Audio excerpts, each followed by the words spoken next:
Hello, welcome to African in New York. I'm Deogracius Mela. Today we have Robert Ndede, the president of East African Community Organization. Welcome, Robert. Thank you very much for giving us this opportunity to come and talk to you and also to elaborate on East African community in United States with headquarters in Albany, New York. Yeah, so Robert, I just want to, start by asking you what is the vision and also what is the mission of your organization? Thank you very much. East African organization, community organization, was formulated by individuals from Kenya, Uganda, Tanzania, Rwanda, and Burundi.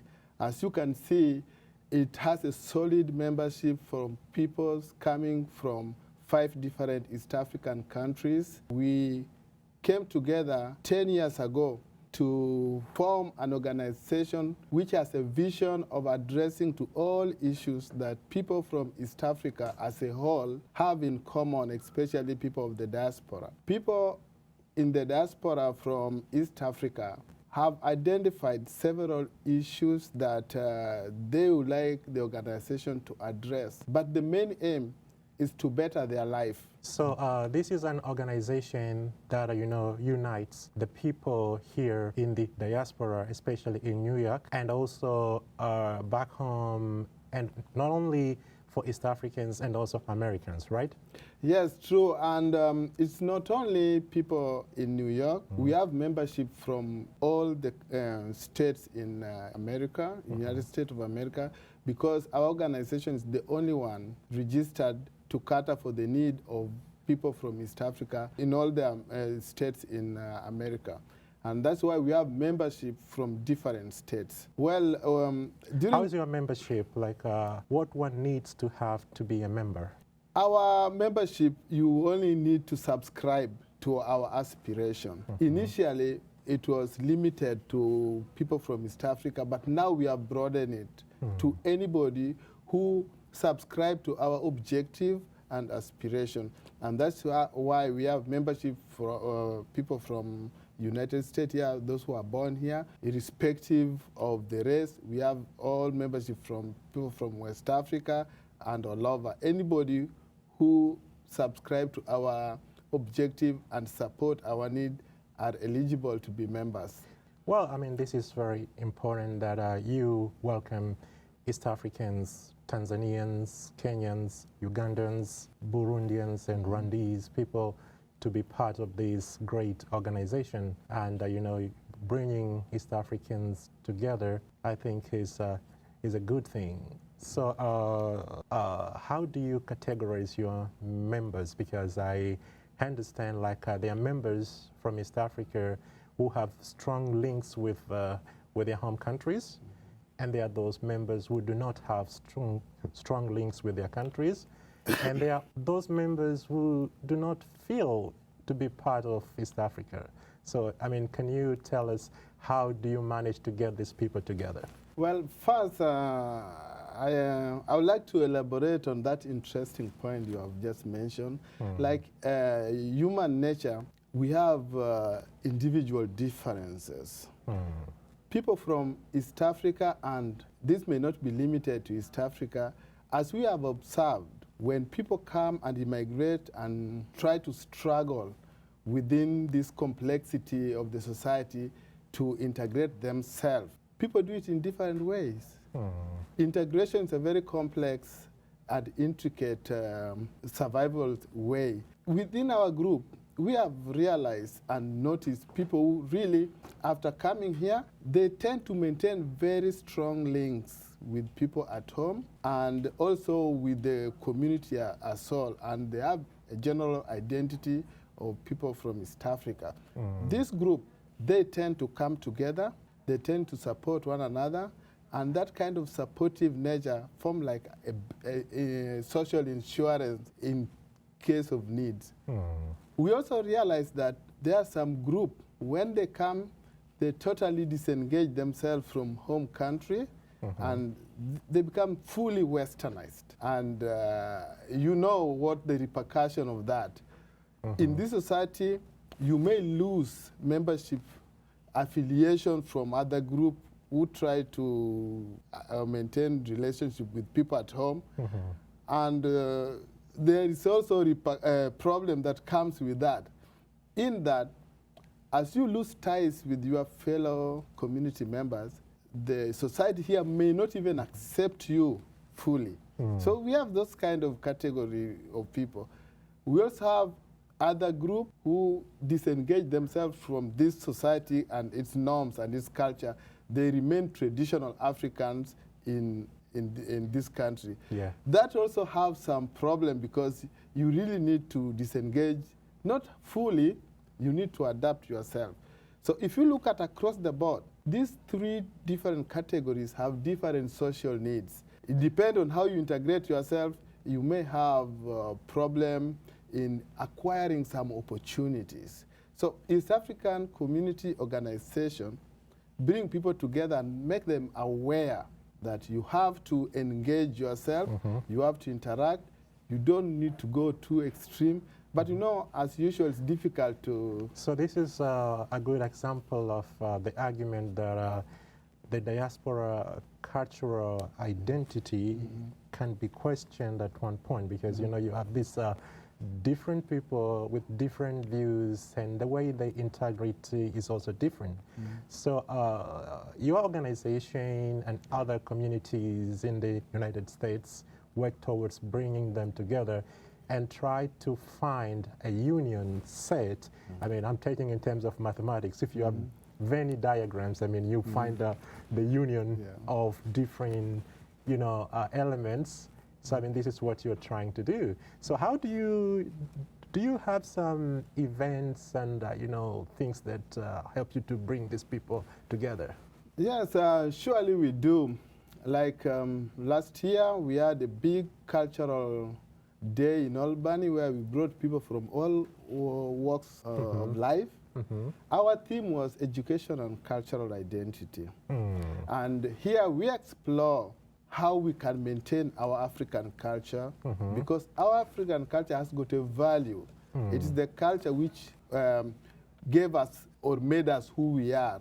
And we try to elaborate on that on our children, at the same time letting them get used to the foreign culture in a sense that they integrate both for their survival here. So last year's theme was very important. It was a cultural identity. Yeah, and I realized that apart from having that theme, you have also tried to engage the diaspora people and people from East Africa. It's not only about talking about this thing, it's also, you know, trying to put actions, you know, to realize whatever dream you have for this organization. And one of the examples that you have shown is the creation of a program. I think it's for the East African Teachers Program, you know, that East African teachers are able now to come to the United States and, you know, engage or getting a learning opportunity, you know, that is useful back home. I mean, do you do that, and how is that done? Actually, how we got involved with the teachers, specifically, it is not East African Community Organization Program. It is a University of St. Rose program, whereby they bring teachers from different countries all over the world, including East Africa. So we got involved with them. So when they bring these teachers, it was a very good captive opportunity that we linked with these teachers, we integrate them in this society, and we encourage them to learn so that we have kind of comparative education whereby they learn the education here and we compare with what we have at home. So interchangeably, we come up with a way of being with them together and how they can make good use of education here as they go back home. All right, good. And then also talking about the cultural identity, one of the things that you do is the Swahili classes. Yes. If you want to know about the culture of any society, you have to know the basics of the language. That's very important because the language, like Kiswahili language, is very rich in cultural way of dissemination. For example, we have these Kiswahili proverbs, which are actually educational. They have really meaning. East Africa Community Organization realized that we have to stick to basic of our culture, and we came up with the Kiswahili program. We are offering Kiswahili lesson free of charge to not only to our members, to anybody who is interested in learning Kiswahili. And we were very fortunate to link up with the Pine Bridge Library in Albany on Western Avenue. They give us a classroom where we teach twice bi-weekly. So this has been going on, and we have seen the growth of membership.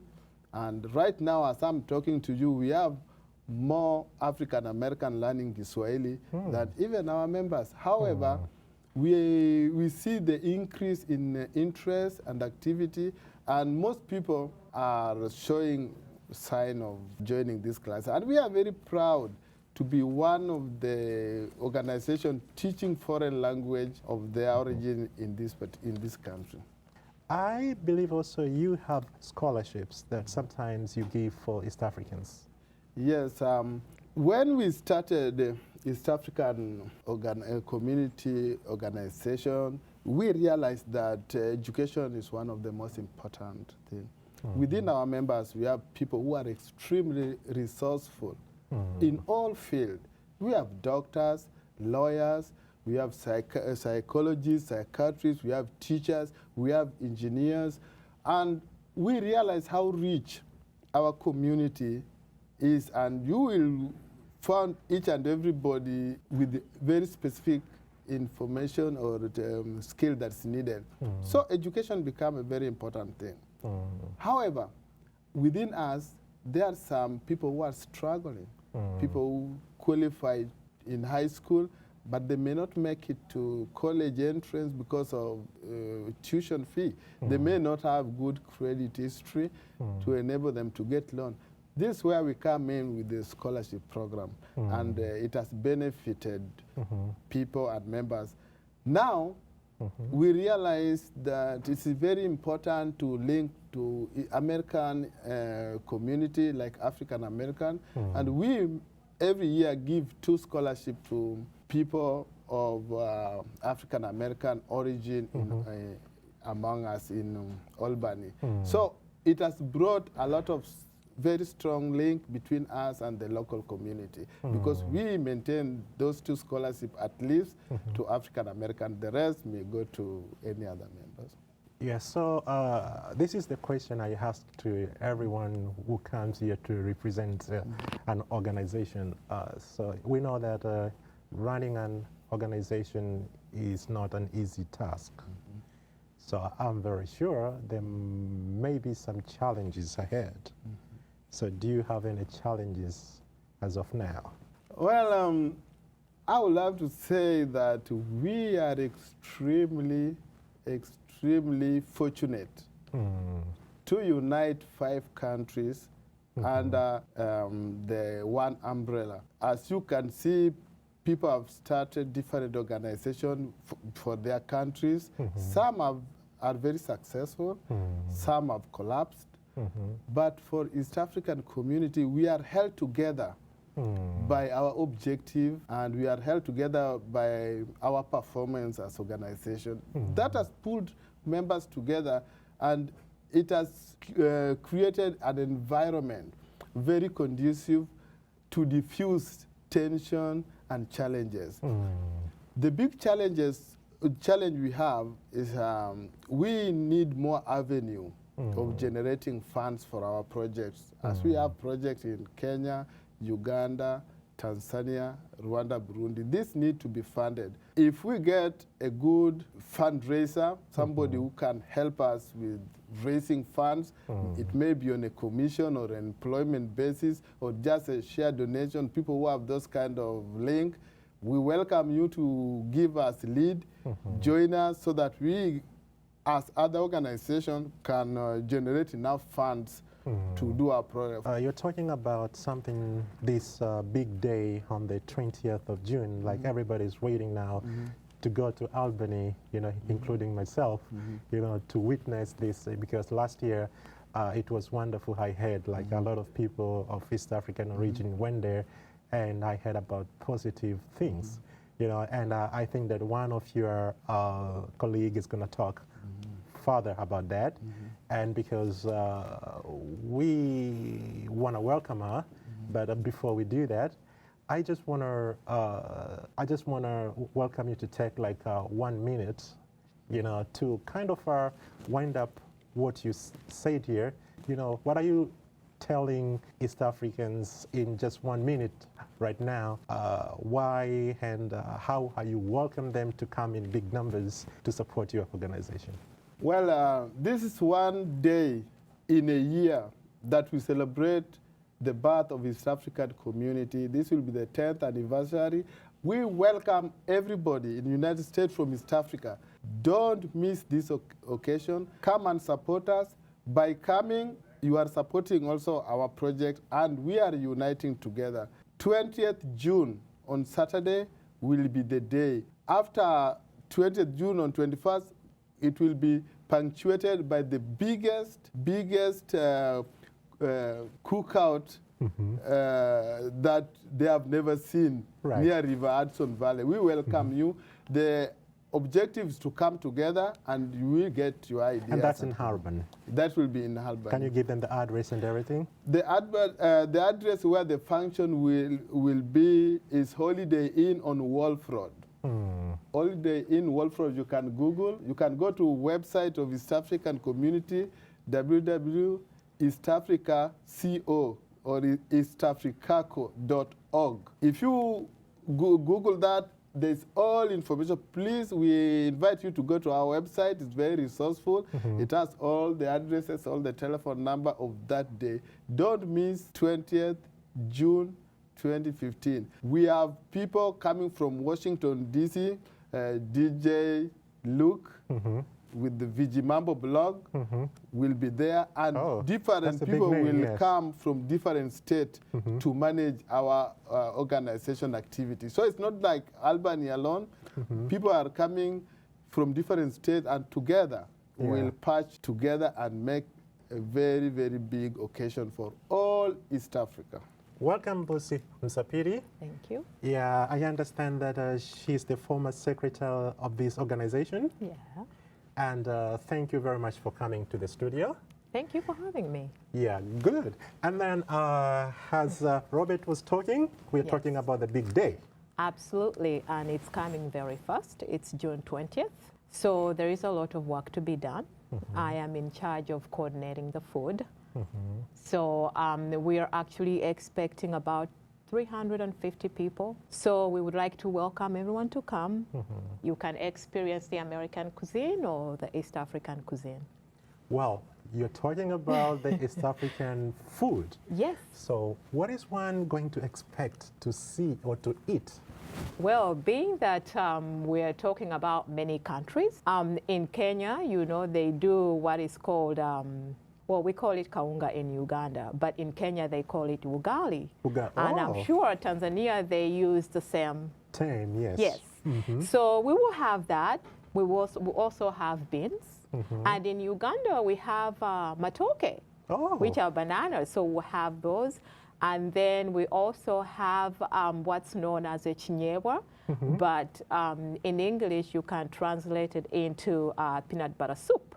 So we'll have that, and then of course in Kenya they have a sukuma wiki. So we will have that, and then there's also chapati, mandazi, and cassava. In Uganda we call it muhogo, but in Kenya I'm not sure Tanzania what they use. But we'll have muhogo too. Muhogo, see? Then we'll have cassava, we'll have plantain, you know, and then of course you can never go without pilau, you know, so, and then chapatis, samosas, we'll have all that. You know, who wants to miss this? Because this is just, you know, as you're talking about speaking, it, you know, my saliva was starting, you know, to like, That's the idea. Yeah. Yes. So I mean, you're talking about all this traditional East African food. Yes. I mean, how is the East African food different from the American food? Because some people maybe, you know, like, okay, maybe, you know, they don't know much about East African cuisine, but they want to come. So, I mean, they just want to feel the taste of it before they, you know, they come to Albany. Absolutely. We have that in mind, and that's the reason why we also cater to the American cuisine, because not everyone would, you know, might not like the East African cuisine. So basically, we work with the hotel, and they give us the American cuisine. So it is your choice, basically. What would you like? You can taste the African cuisine. If you don't like it, then you can, you know, go for the American. And the difference is that the American cuisine, mostly you're going to have pizza, or you might have a salad, or you might have grilled potatoes, or you might have a steak cooked in a different way. Whereas an African cuisine, we tend to stew a lot. So we have stewed meat, we have stewed chicken, and we cook differently. So the taste is completely different. Yeah, so this is about promoting East Africa in the U.S., you know, so that you can share the culture, cuisine, and just, you know, you can share who people of East Africa are. Yes. And then, so my question is, you're doing this also because it's part of the fund-raising campaign in order to support some of the projects that this organization has. Yes. So can you tell us what are the goals of this fundraising campaign? Well, this campaign, it is about raising money and also to give back to our local community as well as the community back home. You know what they say, you can always never forget where you come from, right? So you have to learn to give back. We have schools back home. We have children sometimes who lack a little bit of, you know, school fees so they can go back to school. So as an organization, if we are able to help that child, that's what we do. And for the community here as well, we expose them to our culture, you know, in terms of our food or nutrition, as you might say, as well as us being exposed to theirs. Yeah, so when you talk about that, you have some projects, you know, linked to this fundraising campaign, and I understand that, for instance, in Uganda, which is your home country, there are some of the projects that you've been implementing through this organization. So could you just, you know, mention a little bit about those projects so that people will have a good understanding of where the money goes to? Absolutely, thank you. For example, we had a school that lacked the electricity, and the reason for that was because they did not have a transformer. As an East African community organization, we managed to put those funds together out of this dinner event that we have every year to provide the school with a transformer. That was one of the projects we did. The other project back in the East, I recall, there were mudslides. As a community, we were able to come together, put some money together, and send it through NAMUCA, which is another local chapter, but not part of ECO, to actually help the people in the East with the mudslides. And then there was also an orphanage in Uganda that we managed to put. That was one of the projects that we managed to send money so they can help this orphanage. And also is part of, you know, trying to bring the American community to understand more about the East African culture, cuisine, traditions, etc. So I mean, I'm saying this because also some of Americans will want to come to your event, so they will be like, okay, so what are we getting from the from the day? Well, how about enriched with, you actually take a lot away. Culture, cultural dances, you know, we dance completely differently, you know. The East African attires, you know, all that, put all that together, you learn a lot. I know that we used to do some dances whereby actually East African, not just, African American or Americans in general, they actually wanted to learn how to do those dances. So that's how we were giving back to each other. Yeah, and I heard like you will have African music, and one of the DJs, DJ Luca, I think from Tanzania, will be Yes. also performing. So he's also giving them the flavor of that African, Absolutely. East African music. Yes. Which is in Swahili and in other languages. Yeah, different languages, you know. Different languages. Yes. Some of the people who are in East Africa, they will be like asking a question, okay, you know, we hear that you have this East African Day, you showcase different cuisines, you know, different activities from whatever East Africa. So they may be, you know, wondering like, how is it to be an East African in the United States? Well, that's a very broad question, if I may say. Well, it depends. To be an East African in the United States, you have to adapt.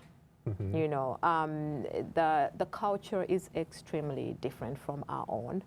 You know, so in order to survive, you have to learn to be in the United States and learn to adapt from where you came from to here.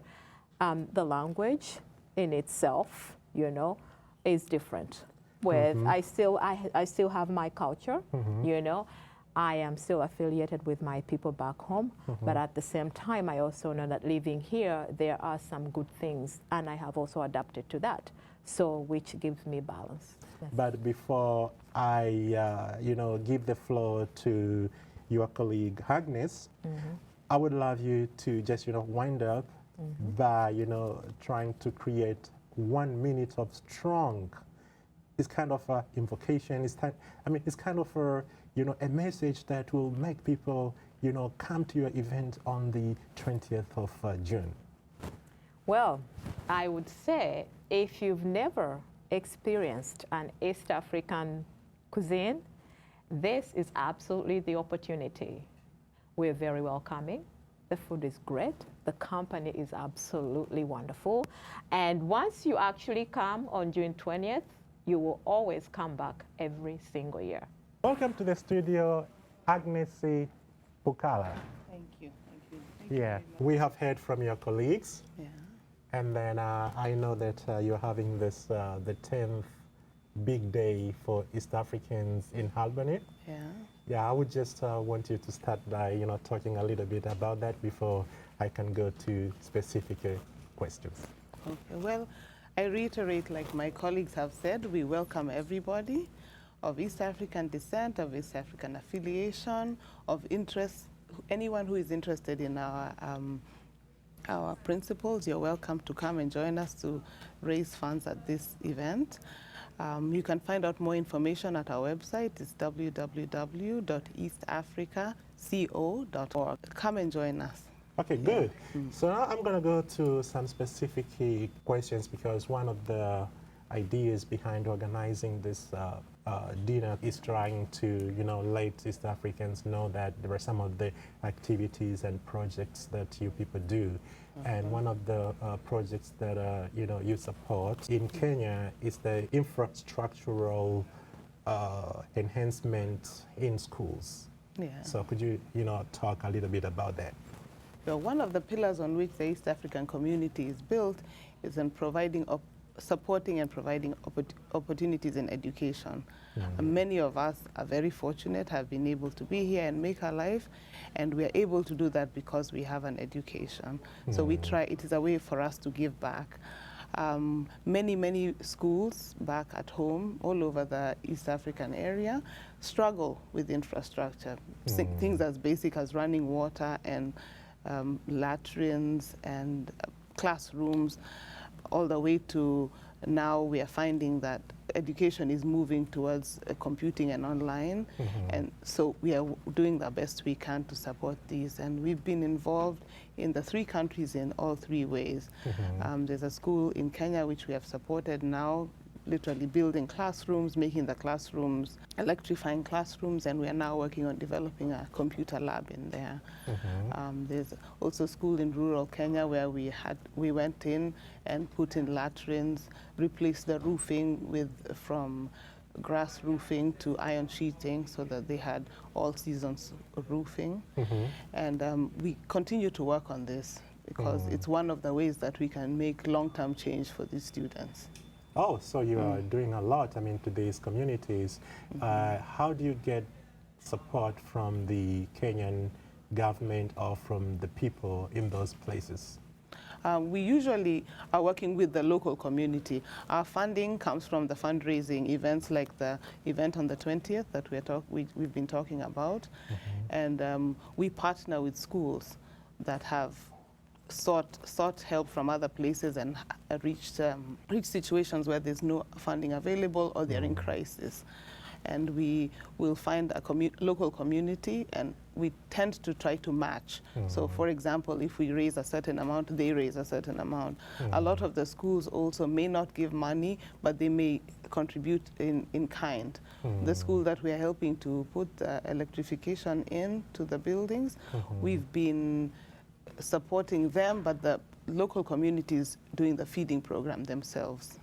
So we provided a space where they can store the food and they buy the food.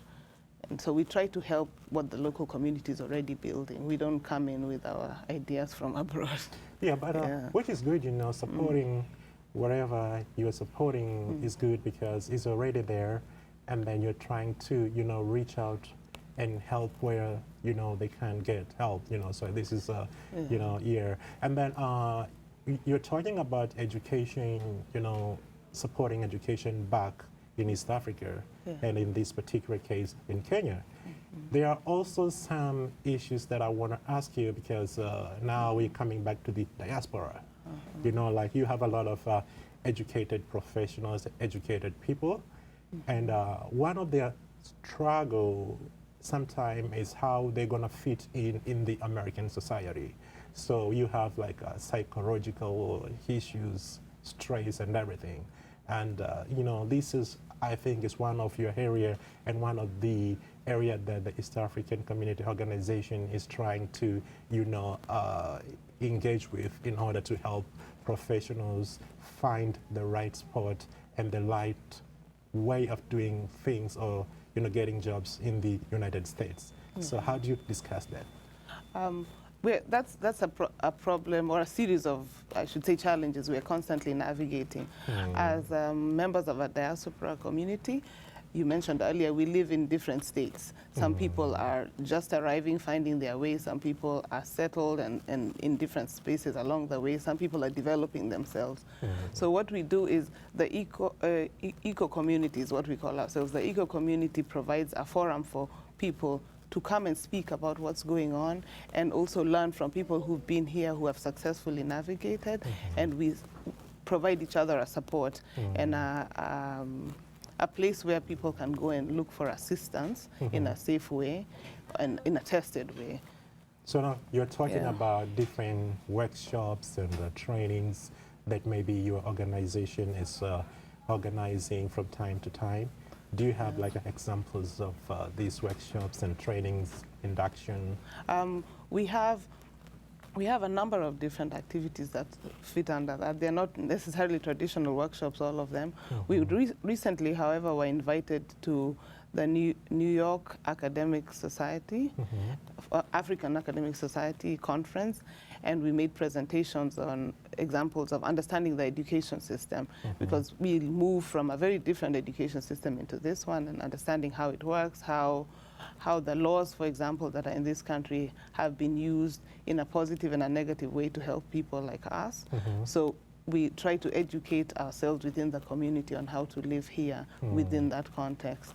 Our speaker actually this year will be speaking about understanding the financials and how to make best use of your opportunities here to grow your finances. We are in the process of a very interesting discussion about how to grow small businesses, both here and at home, and how to reinvest the income that comes from that. And so there's a lot of, not only a lot of interesting things happening, but a lot of interesting discussions happening. And so we always welcome new members and new input so that we can work on these things together. For the East Africans who are for the first time today watching this program and they hear about this organization, you know, they might be thinking that this is a very interesting thing. So they're watching now, they're like, okay, so we hear about the small businesses, we hear about the support that you're giving back home, and we know that you want to help us here, and then you want to help some East Africans back home as well. So, and then we want to come in. So how are you welcoming them and, give them a message? Well, first of all, we'd like to thank you for expressing an interest in our organization. We worked on this for many years in different ways, and we welcome anybody who, like I said, of East African origin, of East African affiliation or interest. So you don't have to necessarily be from there or have been born there. If there's any interest that you have, please come and talk to us. Look at our website, again, www.eastafricaco.org. Look at the website and see what we stand for, and then contact us, and we can always find ways to work together. Whatever skill you have, we can work towards partnering with another organization at home, another community business, or if you are interested in working here, there's a lot of people who are affiliated who are interested. And as like my colleague said, there are several programs we are supporting here. So there's room for support from just about anybody who has any interest in East Africa and would appreciate it. An excellent place to start is to come to the event this Saturday in Albany. It's at 205 Wolf Road in Albany. You're most welcome to come, and it will give you an opportunity to sort of visually see how much there is and how large the diversity is. We have sold tickets for almost 350 people. We always have some door tickets. So we are daring to really think big this year. And it is our hope that we'll fill the room that we have to overflow into another room. And we'd appreciate it if you'd come to help us reach that goal. Thank you.